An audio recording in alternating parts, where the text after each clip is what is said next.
We go. Hi, everybody. Patrick Kirby here from Do Good Better Consulting, and welcome to another guest expert training. I am pretty ecstatic about this one because we all have those crappy days where we just want to throw up our hands and just go, enough of this garbage. I don't want to work in nonprofit anymore. This is stupid. Yet we know that we need to do better, and we know that we can do better. And I'm bringing someone to you who's going to help us. Teresa Lewis, how are you? Oh, I am very good. Excellent. Thanks for having me. Thank you for being here. Yeah. Teresa, she is a motivational speaker. She is an author. She is a radio personality. She's a podcaster. She does live on Facebook. She's generally one of the nicest human beings I've ever met.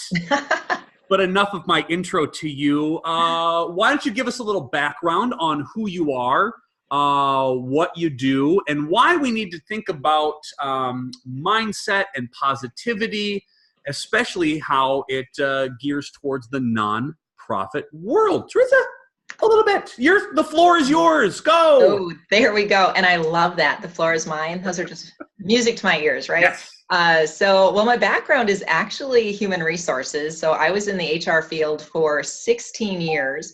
And that was interesting because I was told that since I'm a people person, I would be great in the personnel department. That's a good one. Sure. Right?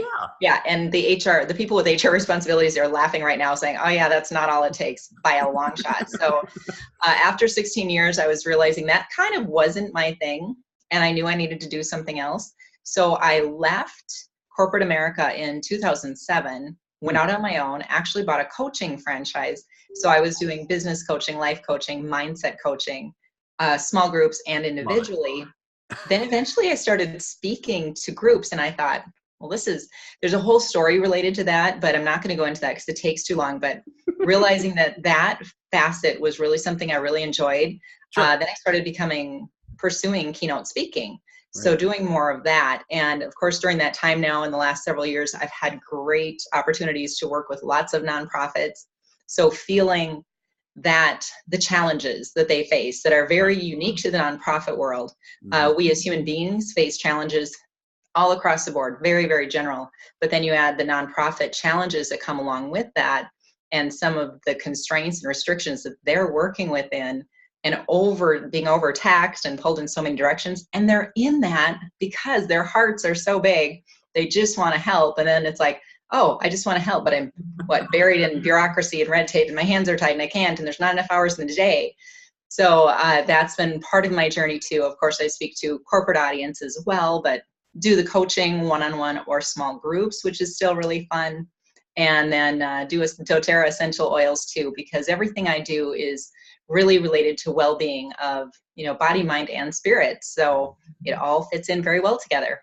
It's very funny. And again, we, in the nonprofit world, right? You start out as this almost altruistic thing. I'm going to go change the world. And then you realize very quickly that the nonprofit world is very much like the business world that come along with the stresses. And then you're not taking care of yourself. And then of course you're not feeling well.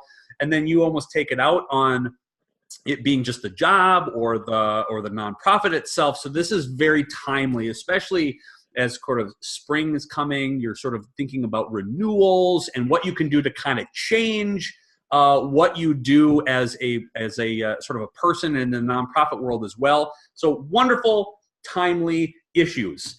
Yes. One of the issues that I think is interesting, and you've spoken about this before, but it is the idea of control, right? Nonprofit world, we think, you can't control when a donor gives. You can't control what they give, but you can control some things. Can you talk a little bit about what we can do in the nonprofit world as it pertains to at least controlling something? Please tell us we can control something in our lives. A little bit, right? A little bit, just a little bit. So even from, think of the very first thing when you're waking up in the morning, are you grabbing that phone, scrolling through Facebook and filling your head with that? Or maybe even worse, you're looking at the headlines on the newspaper like, oh, that's even more tragic. It's not going to set you up for a good day. So starting there, like that's the stuff that we can control right off the bat. Those routines, the things that we're doing in the morning to set up our day, getting our body moving, fueling it with the right nutrition. What are you reaching for? Is it, something super unhealthy as you're running out the door? All that is within our control. But that's the interesting thing, is that sometimes we say, oh, I was just too busy. I just didn't have time. I haven't had time for the last 15 years to take care of myself. I haven't had time.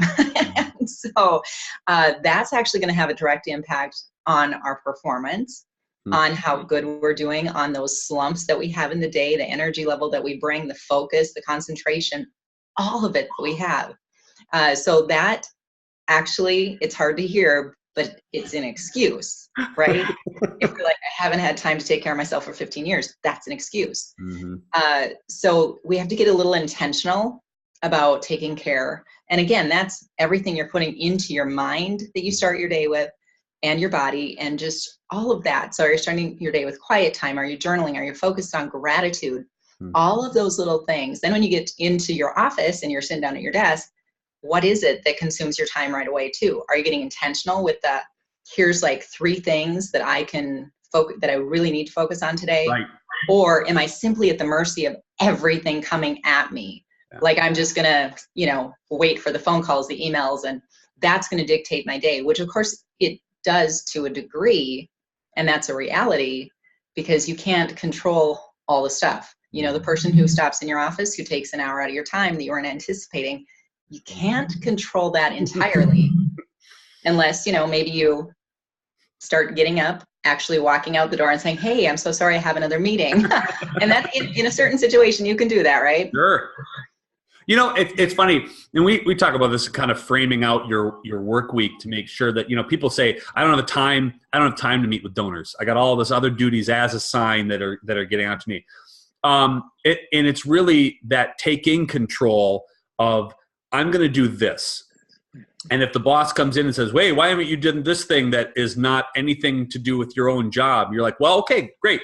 Then you can help me focus and you can help me take control. Is my job or my role fundraising? Is my job marketing? You explain to me, and then I can at least get that power back or whatever. And I can say no to something else because either I'm getting a directive. But it's that morning routine, right? It's that I wake up a half hour before my kids hopefully do, so I can have a cup of coffee and be a normal human. So when they wake up, I can deal, right? That's my routine has to be that. Right. They feed me without a cup of coffee in there, and they just kind of avoid me like the plague. But those are little purposeful things. And you'll find that I think the more you carve out purposely, the less hectic everything else seems, because at least you can get that, right? At least you have that one block of time, that 30 seconds or that 30 minutes, whatever that is, that's yours. Yes, totally agree. So my friends who get up and exercise early in the morning, I admire them so much. Good. God bless them. Nope. God bless them. I don't do that. But I really admire them for doing that, because they're taking that time right away in the morning, making sure that they get that done, and then they feel good the whole rest of the day. Right. That is so great. Yeah. So when we look, when you think about the workday and all that stuff that you can control, you can control the phone call that you're making. You can't control what the person is saying. Right. You can control what you're in charge of at the meeting. You can't control their reaction. But that's where, you kind of, that detaching from the outcome is so helpful. Yeah. So you do your part, and then you just let that be. Mm-hmm. So that person that you're meeting with, the potential donor, you don't know what they're going to say. No. All you can do is your best. You put that forward, and then you got to let that go. Mm-hmm. Because if their reaction is, not now, well, then maybe later is the thing, and you keep in touch and you just build that relationship, cultivate that relationship. Those are all the pieces you're in control of. Right. Whether or not they respond to you as you reach out multiple times afterwards, we don't know. Right. But I've seen that happen so often in my own life too, with the businesses that we run, that I might think there's a lost cause over here, but I keep doing my part. And eventually it's oh, that's interesting, surprising. Something came from that. That's amazing. And you just can't anticipate that necessarily. Right. One of the things that I've always, I've heard you talk a couple of times, and the one thing that resonates with me more than anything, and we've talked about it in a lot of these guest expert trainings and sort of trainings in general, is the idea that you can control gratitude. you can control how much you appreciate others or how you show appreciation. And I think you can almost control a lot of your life by leading with gratitude, because I mean, there's not a lot that can't be done if you lead with a thank you. Kind of talk maybe a little bit about this, because you do wonderful talks on this in general. And I know we don't have 6 hours, but that's what we can. We have an extended guest expert training.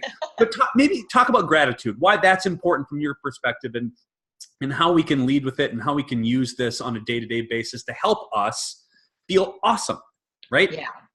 It's interesting. I use my phone as a reminder for many things. So right now, the reminder that I have right away in the morning when I wake up says, I am so grateful and thankful for. And then that's a prompt, and it's a reminder for me to fill in the blanks and stay in that mode of gratitude.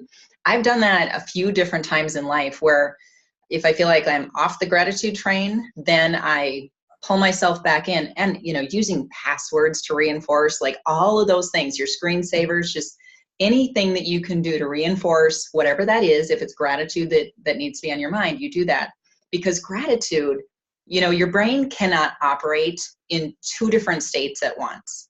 So when we're focused on gratitude, it's a positive state. When we're in a positive state, we are actually more productive. So the statistic I've heard is like 31% more productive in a positive state as opposed to negative or neutral. So therefore, not choose gratitude. Why not start with gratitude so you can really rock your day, right? Yeah. It just makes sense. And then there's mental, the physical, emotional, physiological benefits. It's actually so good for us, our health. We can sleep better. Our relationships are enhanced. We have more empathy when we have gratitude. So just being a better human is really amazing, because gratitude can get us there. Yeah. And it's just training yourself to see that. So starting the day with, I'm so grateful and thankful, and then repeating that throughout the day. That's such a great, I wrote that down. I'm stealing it, because I think it's so important, because I think a lot of people, and there's a book called Happiness is a Serious Problem. It's written by Dennis Prager, and he talks about how happiness is a choice, right? You wake up every day and you have a choice to be negative Nancy guy or super positive Pat guy. You get to choose, right? You get to choose what you want to do. And his example is, right, you wake up and you take a shower every day because you don't want to offend people with your smell, right? Yeah, that's a good thing. Deodorant. You put on deodorant because you don't want to offend anybody with your smell, yet you choose to offend people with your negativity and your unhappiness. So why is anything different than a thing? It's not like it's not a coping mechanism. You're not faking it, right? But if you're generally force yourself to put on a smile and be happy and be grateful, your natural instinct is to just continue that because it feels great, right? Yes, it feels better. And then when we feel better, I just think we do better. So it's just, and like you said, sometimes you have to fake it a little till you make it. And that's okay. That's okay. But, in the meantime, like, think of all the stuff that you're putting in your brain to help you get there. Because the more you can listen to, and there's so many great podcasts and audios and things that you just can keep dumping in your brain, in that crowds out the negative. And then you're doing everybody else a favor around you. They may think you're a little crazy when they're like, man, you used to talk, at the water cooler, and we always used to talk about, the coworker over there, and now you're not doing that anymore. How come? Well, you're choosing a different path, and the different path is way, way better. I think the podcast you can listen to is this. I mean, just keep repeating this over and over again. There you go. Exactly. The other thing, too, that you hit upon a lot is the idea of change. It's scary, sometimes sucks, but there's a difference between sort of embracing it and then just being offended by it and really turning it into a positive, right? So our entire day as fundraisers is change, right? Either you get change donated to you, and oh God, that's miserable, or something happens at an event and there's a change of plans or the change of a speaker or whatever that is. It's frustrating because it wasn't part of your plan. How do you embrace change as a positive thing, or look at it as a positive thing rather than this sort of, oh God, not this again?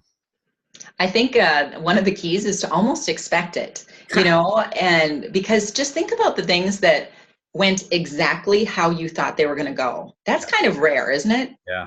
Because I think if we can almost a little expect the unexpected, we'll be in a little bit better place. So being prepared for that in advance, Mm-hmm. it's just like going out to dinner with little kids. Oh, I remember those days. I don't know that I was prepared as I should be, Do not like. but Do not right. like. And it's like, you know, setting some expectations is a really good thing with those kids, but then having your own ideas of what that's going to look like and not a Hallmark movie happening in the restaurant is probably not going to happen. Nope. So I think for that very same way, we kind of have to have reasonable expectations that there might be some things that go wrong and think ahead, like how will I respond if something happens and you know that maybe there's the silent auction that's going on at the event and something falls, a table breaks. I mean, I don't know, stuff happens, right? So think like we're not thinking worst case scenarios, we're just anticipating, okay, there's going to be another plan, somebody's going to rise and to the challenge and help out and respond. But anytime we have a change, you know, it does involve like that loss of control or perceived loss of control that we think we have. Sure. And sometimes a change can be, just think of the normal workday, and it could be a change of routine or something that you were expecting, something that you were hopeful for.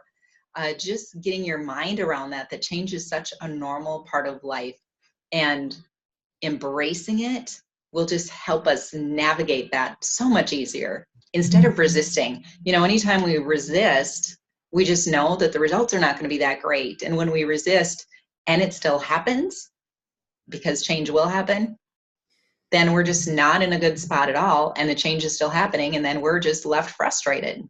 We often talk in the training pieces about how planning for all hell to break loose. And then when it does, you don't have to worry about it because you already have some sort of contingency in your brain, right? Maybe, so talk a little bit about this too, where like, let's just say you have buy-in, right? Everybody's into it, you change, and all of a sudden people realize that it was a lot harder than they were sold as, or they don't like what happened from a change, and now they're the ones that are going to try to bring everybody else down. And I think a lot of people in the nonprofit world, because nobody can agree on everything, right? But we're all trying to, you know, search out for that main, like sort of best goal or whatever. How do we challenge those in our coworkers at all, you know, to kind of shift to more positive than this sort of negative vibe when it comes to change? You know, I think being very focused on gratitude is one of those pieces, because gratitude really can help get us there. When we step back and say, okay, you know, hey, great thing is we still have our organization. We are still serving X amount of people. Listen to the impact story that we just heard the other day. Look at how we're making a difference here. And then let's look at the positives of change. So, you know, just focusing on the fact that, you know, if you're a leader in the organization, which everybody is, doesn't matter your title, you're all leaders, you are making an influence. And then if there's somebody maybe who's in a louder, influential voice, maybe it's even pulling that person aside and kind of having that one-on-one, like over a cup of coffee, and saying, hey, can we just talk about this? Because, you know, when we're talking negatively about what's going on here, it is infiltrating everybody else. And certain people set the tone. Certain people just kind of have that influence on others, where others are just going to follow, and they're going to start grumbling if they're grumbling. So I think it kind of, you know, if you can talk to that influencer, that's going to be super helpful, because then they're going to maybe have a aha moment about how, wow, I didn't realize I was being so negative about this change. Mm-hmm. And it's coming across that they're totally not on board. You know, we all appreciate those leaders who maybe they don't agree with the change that's happening, but when they can say, you know what, here's the change that's coming, here are all the perks, let's go for it, let's make it happen, instead of bashing it like, I can't believe this is happening, here's what the other guys said we have to do. I mean, nobody wants to follow that. Nobody wants to do that. So we have to take the higher road. Right. I think this goes with donors and board members and volunteers, and especially coworkers too. I really do think that you have to put on that positive face. You know, you're the messenger of the organization. You're every one of like you said, you're not a leader, but you're a leader, right? Everybody who works at a nonprofit organization is a representative of that nonprofit, and what you say and what you do and how you say it and what actions you take in the community is a direct representation. Whether you like it or not, it's a direct representation of that organization. And so choosing that you pick your battles privately and you address these things positively and you frame your entire life as just, hey, we're out here to do some great things then follow. And if you read that on paper, you'd say, oh, that's sunshine and rainbows all the time. It's not. No. But there's some things you can do to help manage all the garbage that happens in between. And if you can rise above, people are always drawn to that person rather than they are the negative person. It's easy to sort of like listen to the negative person, but it's very difficult to follow that person, right? Mm-hmm. Absolutely. Yeah, I think that's the challenge though, is there's something in it for the whining and complaining sometimes, because it's, misery loves company. Sure, and so you can get stuck in that pattern there very, very easily. And, none of this, like, let's just be really clear, Patrick, right? And I know you know this, but none of this is to diminish any of the challenges, to diminish the problems. Like, if you're suffering from like burnout and severe stress, it does not mean that you're like, hey, perma smile all the time and let's pretend life is great and it's going to be fine. No, like if you're in a position like that where you're thinking burnout, you got to get help. Like you really got to get help. But you have time. Like, yeah, like that, that portion where you're talking about what you can control, take your time off. Don't let the idea, the work is still going to sit on your desk. If you leave for the day, that pile of papers that you have to get to will still be there. It's not going anywhere, right? It's just not it's not a leave. Good or bad. It's not. Good or bad, it's not going to leave. And so taking the time to make sure that you're either mentally prepared for that or just at least rested enough, or have brought in enough people to tell you that you're doing okay, that you're not crazy, or you're not like bananas over the fact, like find somebody, a colleague or somebody within the industry or even outside of the industry, and just unload for like, listen, for 20 minutes, I need to unload on this. I will buy you a drink. You just sit there and nod and smile and tell me I'm not insane. And that is that relief, right? That release of all that sort of stuff that alone helps. And then like you said, get yourself in a position where you are not detrimental to yourself, because what you're doing is great work and what you're doing is amazing things. And if you're not A game and you're like just kind of wired a little wrong, take it for you. Otherwise, that's way more important than anything else, right? It really is. And I think that's the biggest challenge that I see with a lot of the nonprofits is, everybody has the heart and the passion so great for what they do that to take time for me is really, really tough because it feels very selfish. Yes. But it's not selfish, because if you are not operating at a level that's, allowing you to be that best version of you, then you're really not doing a service to others. And, I have there's one of my clients that I worked with who, she was, really foggy in the afternoon, really fatigued, and her coworkers actually not really getting along with her. So the organization brought me in to help her out and see if we could identify some things that were going on. And it was really interesting because there were several things within her control. One, she wasn't eating. She wasn't drinking anything other than coffee ever during the day. It was coffee or Diet Coke. Like between the two, she'd bounce back and forth. But water was never an option. And literally would not have anything at all to eat until about 2:00 in the afternoon. Then she'd have some sort of a granola bar. And then she had a nonverbal thing that was going on. Again, something that was within her control, but she did not know it. She was so busy, so stressed. Everybody's busy, right? But so stressed. She'd be at her computer working. Somebody would come in and say, hey, Sally, you got a minute? And she would go, what do you want? And she had a sigh. And it wasn't until, I think it was like we had met like 4 or 5 times before we finally uncovered that thing that she did that sent an immediate message to her coworkers that said, I am much too busy for you. And these were people that reported to her. And so we had to then work through that. And I'm just so glad that we discovered that, because there were some very simple things she could do, from starting her day on a better note and taking better care of herself, to the nonverbals. Like, that's a whole other topic. But again, things that are within our control, all of that sends messages. So we just need to kind of get intentional, evaluate, reflect a little bit, and that will just help. All of that will help us get better results. It's that's my favorite thing. And imagine that we're already 25 minutes into this, and we're already coming to the end. I told you it was going to be quick. Yes, you did. But that's such a wonderful thing to end on from a story, that if you are able to overcome a lot of this stuff, either through learning how to control, or focusing on gratitude, or even bringing some sort of willingness to change and how you have perspective. But you said something that it's very purposeful, it's very intentional, right? The way that you do this is, I know I can change this. It won't be overnight. Might take a long period of time, but I'm going to eventually be able to do these things. So if an organization hypothetically loves what you're talking about, or a person who just resonated out of this and said, I want to connect with you, how do I do that as a person, and how could we best get a hold of you to either bring in as a speaker, or as a trainer, or whatever is needed? How do we bring you into our lives?